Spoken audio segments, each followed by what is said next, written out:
Hello everyone. तो आज मैं एक रोमांस टाइप की एनिमे मूवी एक्सप्लेन करने वाली हूँ जिसकी कहानी बस आपके दिल को छू जाएगी। सिर्फ स्टोरी ही नहीं बल्कि इसका एनिमेशन भी काफी ज्यादा तगड़ा है। इस मूवी में हमें 3 डिफरेंट स्टोरीज दिखाई जाती है जो कि आपके बचपन की, आपके पहले प्यार की या फिर आपके घर की बहुत सारी यादें ताजा करने वाली है। इन तीनों स्टोरीज में से लास्ट वाली स्टोरी सबसे ज्यादा बेस्ट है। तो चाहो तो स्टार्टिंग की 2 स्टोरीज स्किप कर दो, लेकिन लास्ट वाली जरूर से देख लेना।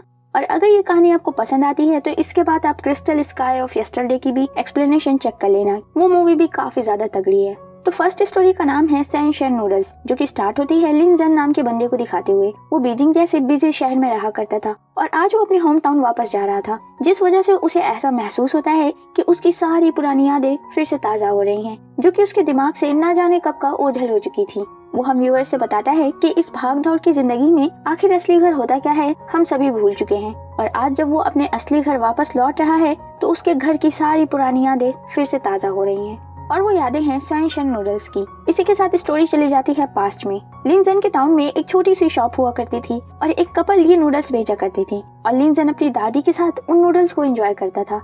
लेकिन एक दिन वो नूडल्स की शॉप क्लोज हो जाती है और क्लोज होने की वजह किसी को भी पता नहीं चलती। अब लिनजन मिडिल स्कूल में पहुंच गया था और उसने राइस नूडल की एक न्यू शॉप ढूंढ ली थी। अब यहाँ के नूडल्स सनशाइन नूडल्स की तरह उतने डिलीशियस तो नहीं थे, लेकिन फिर भी लिनजन उस शॉप पर रोज आया करता था। अब उसके वहाँ रोज आने की वजह नूडल्स नहीं बल्कि एक लड़की थी जो कि हर रोज उसी जगह से गुजरा करती थी। वो स्कूल में उसकी सीनियर होती है और लिनजन का पहला प्यार। लेकिन लिनजन की शायद किस्मत इतनी अच्छी नहीं थी, क्योंकि कुछ महीने बाद वो नूडल्स की शॉप भी क्लोज हो जाती है। अब ना ही सुबह सुबह कोई नूडल्स और ना ही उस लड़की को छुप कर देख पाना। इस तरह से वक्त गुजरता है और अब लिनजन मिडिल स्कूल के फाइनल ईयर में था।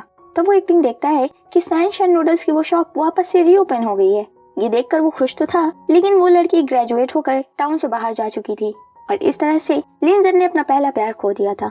By the way, back to the present time, लिनजन अपने होम टाउन पहुंच गया था और अब हमें यहाँ पर पता चलता है कि आखिर वो टाउन वापस क्यों आया है। दरअसल उसकी दादी की तबीयत काफी ज्यादा खराब है। वो अपनी आखिरी सांसें ले रही होती है। लिनजन अपनी दादी के पास बैठकर जैसे ही उनका हाथ पकड़ता है, उसकी दादी कहती है, बेटा तुम आ गए, मुझे माफ करना, अब मुझे नहीं लगता कि हम दोबारा एक साथ मिलकर सनशाइन नूडल्स खा पाएंगे। लिनजन कहता है, दादी ऐसा मत कहिए, मुझे उम्मीद है कि हम साथ में दोबारा खा पाएंगे। और इसी के साथ उसकी दादी की यहाँ पर डेथ हो जाती है। अब अगली सुबह लिनजन अपने घर से बाहर निकलता है और कहता है कि इस समय मेरे दिल में जो दर्द है वो समय के साथ कम हो जाएगा, क्योंकि कुछ चीजें हैं जो कि बदल जाती हैं और कुछ चीजें ऐसी भी हैं जो कि कभी नहीं बदलती। फिर वो उसी नूडल की शॉप पर जाता है और तभी पीछे से 2 लड़कियां साइकिल से आ रही थी। साइकिल की आवाज सुनते ही लिनजन को एक मोमेंट के लिए ऐसा लगता है कि वो वापस से अपने मिडिल स्कूल वाले समय में पहुंच गया है और वो लड़की ही उसके करीब से गुजर रही है। इस पर वो कहता है कि जो वक्त बीत चुका है वो वापस कभी नहीं आएगा, लेकिन उन गुजरे हुए वक्त को देखकर ये पता चलता है कि मैं कितना आगे बढ़ गया हूँ और उन दिनों की यादें हमेशा मेरे दिल के कोने में जिंदा रहेंगी। इसी के साथ फर्स्ट स्टोरी यहाँ पर खत्म हो जाती है। ये स्टोरी हमें सिखाती है कि चीजें हमेशा एक जैसी नहीं होती। हमें बहुत सारी चीजों को छोड़कर आगे बढ़ना पड़ता है, क्योंकि आज का गुजरा हुआ वक्त ही हमें कल एक बेहतर इंसान बनाता है। तो अब सेकेंड स्टोरी स्टार्ट होती है जिसका नाम होता है लिटिल फैशन शो। ये स्टोरी स्टार्ट होती है मियुकी नाम की लड़की को दिखाते हुए, जो कि कहती है कि मुझे बचपन से ही मेरी हाइट पसंद नहीं थी। इस हाइट की वजह से ही मुझे भीड़ में हमेशा अटेंशन मिला करता था, चीजों से टकराया जाया करती थी, वगैरह वगैरह। लेकिन शुक्र है कि आज इसी हाइट की वजह से मेरे पास एक जॉब है। जी हाँ, मियुकी एक मॉडल है और उसकी एक छोटी बहन है हिना, और इनके पेरेंट्स की डेथ बचपन में ही हो गई थी। तो मियुकी ने ही अपनी मॉडलिंग करियर की हेल्प से हिना को पाला पोसा होता है। आगे वो कहती है कि चीजें बहुत तेजी से चेंज हो रही हैं, जैसे कि फैशन ट्रेंड्स, मॉडल्स, ये सब, और मैं जानती हूँ कि मैं ये काम हमेशा नहीं कर सकती, कभी ना कभी मेरा भी वक्त आएगा। तो अब हम देखते हैं कि मियुकी एक शूट कर रही थी और शूट करने के बाद वो उसी जगह पर खड़ी होती है। तभी वहाँ पर एक बूढ़े से आदमी आकर उससे पूछते हैं, तो बताओ मुझे यहाँ से तुम क्या देख पा रही हो। मियुकी जवाब देती है, कैमरास, लाइट्स और बहुत सारी लड़कियाँ।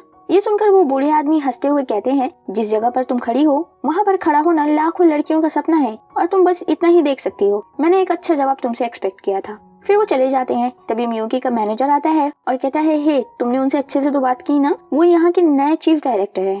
अब नेक्स्ट सीन में हमें पता चलता है कि आज मियुकी का बर्थडे है और उसकी बहन हिना ने उसके लिए काफी कुछ बना रखा था, लेकिन कंपनी ने उसकी बर्थडे पार्टी ऑर्गेनाइज की थी, तो वो वहाँ पर काफी ज्यादा बिजी होती है। इस बर्थडे पार्टी में हम मियुकी के बॉयफ्रेंड रियोजिन को भी देख पाते हैं। वो उसके लिए फ्लावर्स लेकर आया था। मियुकी कहती है, तुम रुकोगी ना? वो कहता है, नहीं मुझे माफ करना, थोड़ा काम है तो इसलिए जाना पड़ेगा। सेम टाइम पर अकाने नाम की एक लड़की उसके पास आती है जो कि कंपनी की न्यू मॉडल है। अकाने कहती है, मैं तुम्हारी बहुत बड़ी फैन हूँ, प्लीज मुझे कुछ एडवाइस दो ना। ये सुनकर वो कहती है, एडवाइस? मैं तुम्हें क्या एडवाइस दूं? और वो सोच में पड़ जाती है। अकाने के जाते ही रियूजिन कहता है, ये कितनी चार्मिंग है ना, मॉडल्स बनने की इसमें सारी खूबियां हैं। ये सुनकर मियुकी थोड़ा सा चिढ़ जाती है, जिस पर रियूजिन कहता है, चलो भी, ये बात तो तुम्हें भी पता है कि तुम हमेशा टॉप पर नहीं रह सकती, कोई ना कोई कभी ना कभी तो तुम्हें भी रिप्लेस कर ही देगा। अब मियुकी का मैनेजर मियुकी को घर छोड़ने के लिए आता है, क्योंकि वो काफी ज्यादा ड्रंक हो रखी थी। मैनेजर जाते जाते उसे बताता है कि कल तुम्हारा ऑडिशन है तो लेट मत होना। अब अगले दिन हिना कॉलेज जाने से पहले अपनी बहन को उठाती है, और वो उठ भी गई थी, लेकिन सिर्फ 10 मिनट और सो लेती हूँ ये कहकर दोबारा से सो जाती है। बाद में जब उसकी आंख खुलती है तो वो लेट हो चुकी थी, इसलिए फौरन से तैयार श्यार होकर लोकेशन के लिए भागती है। ऑडिशन देने के लिए यहाँ पर अकाने भी पहुंची हुई थी, और यहाँ पर अकाने को सेलेक्ट कर लिया जाता है। अब इस बात से मियुकी काफी ज्यादा दुखी होती है, और मैनेजर उसे दिलासा देता है कि छोड़ो भी, वैसे भी उन्हें एक यंग लड़की चाहिए थी। मियुकी घर में काफी दुखी होकर बैठी थी। उसकी बहन उससे पूछती भी है, क्या हुआ है, तुम ठीक से खा पी भी नहीं रही हो? मियुकी कहती है, कुछ नहीं, बस फैशन वीक आने वाला है तो बस उसी के लिए फिगर मेंटेन करके रखना है। अकाने फिर भी नहीं मानती और कहती है, कोई बात तो है। इस पर मियुकी उस पर जोर से चिल्लाती है, अपने काम से मतलब रखो, कोई बात नहीं है। मियुकी काफी ज्यादा मेहनत करती है, और एक दिन जब वो ऐसे ही जॉगिंग कर रही थी तब वो रियूजिन को अकाने के साथ जाते हुए देख लेती है। अब नेक्स्ट सीन में हम देखते हैं कि आज फैशन वीक का ही दिन था, और जिस बात का डर था वही हुआ। मियुकी की तबीयत बिगड़ जाती है। उसका मैनेजर उसे रोकता भी है कि उसे ये इवेंट स्किप कर देना चाहिए, एक इवेंट स्किप कर देगी तो कुछ नहीं होगा, लेकिन फिर भी मियुकी कहाँ सुनने वाली थी। अब जब वो बैक स्टेज की तरफ होती है तभी अकाने आती है और उससे कहती है कि तुम तो काफी बीमार लग रही हो, भूल जाओ आज भी सब उसी को देखने वाले हैं। ये सब बोलकर अकाने उसे और भी ज्यादा गुस्सा दिला देती है, और अब जब मियुकी जैसे ही रनवे पर अपना कदम रखती है वो वहीं पर बेहोश हो जाती है, और इसी के साथ सीन कट हो जाता है। तो अब इस इंसिडेंट के बाद से ही मियुकी अपने मॉडलिंग करियर पर थोड़ा सा फुल स्टॉप लगा देती है। और एक दिन जब वो ऐसे ही घर पर बैठी थी तो वो हिना से कहती है, मैं अब इस काम से परेशान हो गई हूँ। हिना कहती है, तो थोड़ा ब्रेक ले लो। मियुकी कहती है, नहीं, अब शायद उसका वक्त आ गया है, उसे रिटायर हो जाना चाहिए। वो हिना से कहती है, हे, मुझे भी ये कपड़े डिजाइन करना सिखाओ ना, हम साथ में मिलकर ये करेंगे। ये सुनकर हिना काफी ज्यादा गुस्सा हो जाती है और कहती है कि तुम आखिर इस तरह से हार कैसे मान सकती हो, मॉडलिंग हमेशा से ही उसका सपना था और अब वो गिव अप कर रही है। ये सब बोलकर हिना घर से चली जाती है। अब नेक्स्ट मियुकी अपने मैनेजर से मिलकर उसे बताती है कि वो अब रिटायर होना चाहती है। इस पर उसका मैनेजर कहता है कि इस तरह से तो वो दोनों को ही खो देगी, अपना करियर भी और साथ ही साथ अपनी बहन को भी। उन्हें सपोर्ट करने वाला कोई नहीं है, और मॉडलिंग के अलावा मियुकी के पास कोई स्किल्स भी नहीं है, तो वो पैसे कैसे कमाएगी। मैनेजर की बातें सुनकर मियुकी को काफी ज्यादा गुस्सा आता है और वो उस पर चिल्लाने लग जाती है। इस पर वो कहता है, यही एनर्जी तो चाहिए, लेकिन यहाँ नहीं, रैंप वॉक पर। मैनेजर उसे एक एड्रेस देता है जहाँ पर उसे कल 4 बजे तक पहुँचना होगा। मियुकी जब उस नोट को ध्यान से देखती है तो उस पर उसकी बहन की हैंडराइटिंग में बेस्ट ऑफ लक लिखा हुआ था। अब नेक्स्ट मियुकी उसी लोकेशन पर पहुंचती है और देखती है कि ड्रेसिंग रूम में उसकी बहन हिना थी और उसने मियुकी के लिए एक ड्रेस डिजाइन की थी, जैसा कि बचपन में उसकी मॉम ने उन दोनों के लिए बनाई थी। और यहाँ पर मैनेजर ने मॉडलिंग इंडस्ट्री के सभी जान पहचान वालों को बुलाया हुआ था। मियुकी ये सब देखकर बिल्कुल हैरान होने के साथ साथ इमोशनल भी थी। फाइनली वो उन सभी के सामने वॉक करती है और इसी के साथ सीन कट हो जाता है। अब अगले सीन से हमें पता चलता है कि ग्रेजुएशन के बाद हिना ने खुद का क्लोथिंग ब्रांड स्टार्ट किया है और मियुकी का मॉडलिंग करियर भी पहले की तरह चल रहा है। हिना लास्ट में कहती है, मैं कपड़े बनाती हूँ और मेरी बहन उन्हें पहनती है, और इस तरह से हम अपने लिटिल फैशन शो ऑर्गेनाइज करते रहते हैं। इसी के साथ सेकंड स्टोरी यहीं पर खत्म हो जाती है, और ये स्टोरी हमें सिखाती है कि हमें हमारी इनसिक्योरिटीज को फेस करना चाहिए, न कि उनसे भागना चाहिए। तो अब थर्ड स्टोरी स्टार्ट होती है जिसका नाम है शंघाई लव। कहानी की शुरुआत में हम एक लड़की की आवाज सुन पाते हैं जो कि कहती है, क्या तुमने कभी फ्यूचर के बारे में सोचा है। इसी के साथ हम मेन कैरेक्टर को देख पाते हैं जिसका नाम होता है हिरोशी। वो कहता है, ये शब्द मुझे किसी ने बहुत साल पहले कहा था और ना जाने क्यों अचानक मुझे आज ये याद आ रहे हैं।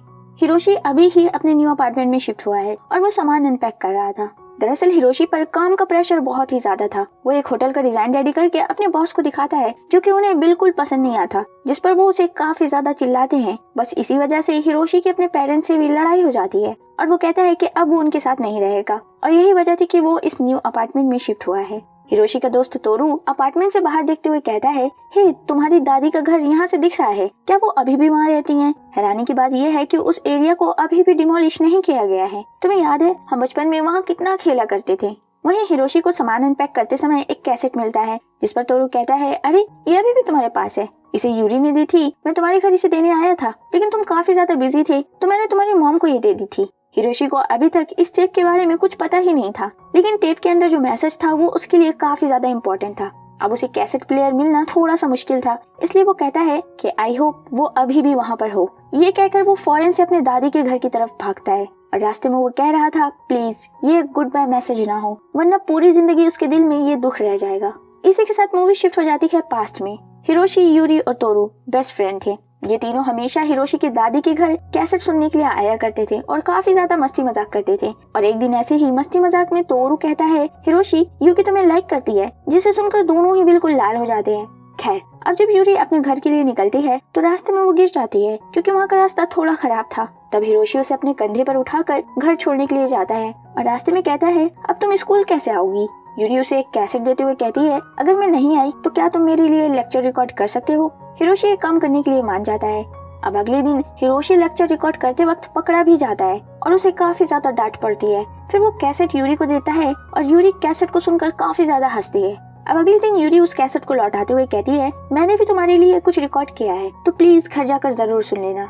अब हिरोशी घर में बैठकर उसी कैसेट को सुन रहा था जिसमें यूरी कहती है हे तुमने फ्यूचर के बारे में क्या सोचा है, मतलब हम फ्यूचर में कहाँ होंगे, क्या कर रहे होंगे। इसके रिप्लाई में हिरोशी कहता है हाँ सोचा है ना, बड़ा होकर एक घर बनाऊंगा जिसमें हम तीनों मिलकर एक साथ रहेंगे और साथ बैठकर कैसेट पर गाना सुना करेंगे जैसा हम अभी करते हैं। तो अब ये दोनों इसी तरह से मैसेज रिकॉर्ड करके आपस में एक्सचेंज करना स्टार्ट कर देते हैं और एक दूसरे के बारे में काफी चीजें जानते हैं, favourite colour, favourite food, favourite place वगैरह वगैरह।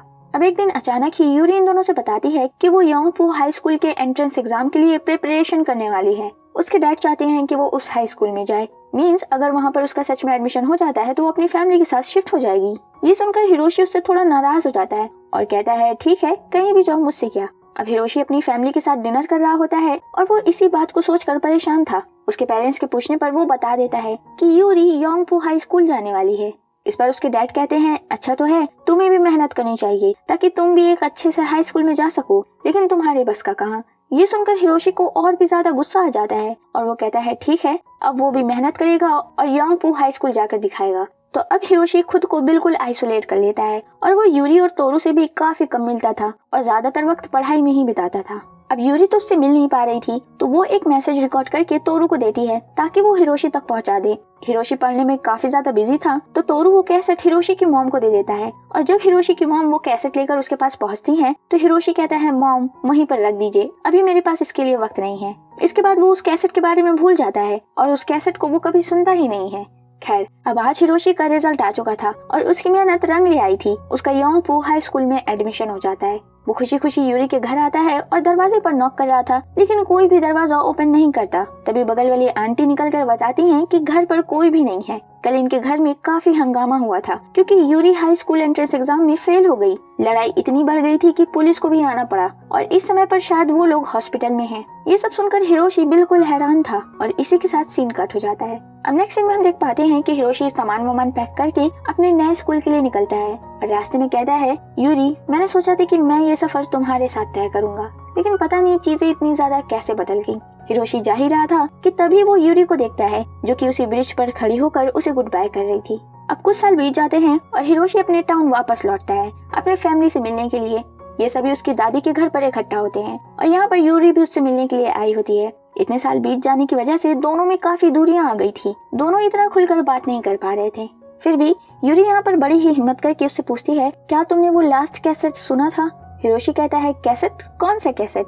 यूरी समझ जाती है कि उसने वो लास्ट कैसेट सुना ही नहीं। वो कहती है नहीं कुछ नहीं, भूल जाओ। अब हिरोशी यूरी को थोड़ा बाहर तक छोड़ने के लिए जाता है और यहाँ पर यूरी फिर से हिम्मत करके उससे पूछती है हिरोशी क्या तुमने सच में वो स्कूल मेरी वजह से चुना था, तोरू ने मुझे बताया।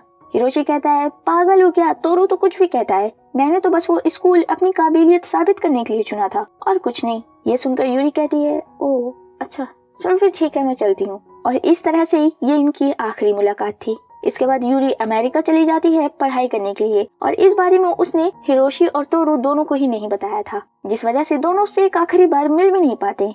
खैर, back to the present time, Hiroshi भागते दौड़ते अपनी दादी के घर पहुंच गया था और अब वो वहाँ पर बैठकर उस कैसेट को प्ले करता है जिसमें यूरी कहती है हिरोशी मैं योंगपो हाई स्कूल नहीं जाने वाली हूँ क्योंकि मैं तुमसे अलग नहीं होना चाहती, और हाँ इस कैसेट को डिस्ट्रॉय मत करना, मैं चाहती हूँ कि जब हम बड़े हो जाएं तो इसे साथ में बैठकर सुने। बस फिर क्या था, ये सुनते ही हिरोशी को इतना बुरा रिग्रेट होता है। वो वक्त को वापस से रिवाइंड करना चाहता था लेकिन ये इम्पॉसिबल था। वो कहता है कि काश मैं वक्त में वापस जाकर अपनी गलती सुधार सकता, काश मैंने सिर्फ तुम्हारी आवाज सुनी होती तो हम इस समय पर एक साथ होते, और काश मुझे सिर्फ एक और मौका मिल पाए तो हम अपने उस अधूरे सपने को पूरा कर सकते हैं। बाय द वे, तो अभी इनकी लव स्टोरी यहीं पर खत्म नहीं हुई है। हिरोशी यूरी को काफी ढूंढने की कोशिश करता है और फिर हमें कुछ समय बाद का सीन दिखाया जाता है। वो एरिया डिमोलिश कर दिया गया था और हिरोशी ने अब अपनी दादी की जगह पर एक मोटेल खड़ा कर लिया था जिसे वो तोरू के साथ मिलकर चलाता है। वहीं यूरी जब अमेरिका से वापस आती है तो वो डायरेक्ट हिरोशी के पास आती है और फाइनली दोनों वापस से रीयूनाइट हो जाते हैं और इसी के साथ ये स्टोरी यहीं पर खत्म हो जाती है।